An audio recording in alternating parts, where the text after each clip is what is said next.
And doctors are still discovering the full extent of what COVID can do to your body. And a new study shows it can have mental health effects months after infection. Denver 7 CB Cotton spoke to one COVID survivor sharing details of his own psychological struggles. These are some of the oxygen tanks I used when I got home. The signs of Clarence Troutman's COVID-19 recovery. This COVID is no joke. But there's one part of his healing that none of us can see. So now that I'm feeling better physically, I'm starting to find some of the psychological issues. And now, for the first time, he's bravely sharing some of those struggles. And for me personally, I was so focused on getting well physically that I kind of put the mental part aside for the time being. Troutman fought COVID-19 for 60 days in the hospital. Just over a third of those days, he was in the ICU on a ventilator. And at one point, he was in a medically induced coma. It was just kind of a waterfall of emotions. Emotions that haven't stopped. This week marks 1 year since he was first admitted to UC Health for the disease. I don't like crowds anymore. I'm still trying to work my way back to that. But initially, I had no problem being in a crowd. You know, I could go to the store with her, I could go to a casino, I could go several places that I actually enjoyed.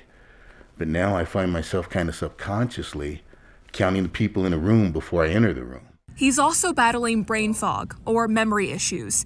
And this week, he was diagnosed with sleep apnea. So I think with all those things combined and living them every day can kind of lead to just a little bit of depression and a lot of frustration. He's not alone. According to a study released by Lancet Psychiatry this week, a third of COVID-19 survivors who were studied experienced neurological or psychological impacts. The most common, anxiety, followed by mood disorders. Not surprised at all. I felt like it really matched what we've been seeing. Dr. Theda Thant has worked with Troutman and other COVID survivors at UC Health's outpatient psychiatry clinic. The cases that I've seen have the hardest time are really the ones who had the longest hospitalizations. Long hospital stays that lead to lingering questions for patients. Now they're like, will I never get better? Because now no one can tell me, is this just an acute illness that's going to resolve, or am I now a chronic illness patient?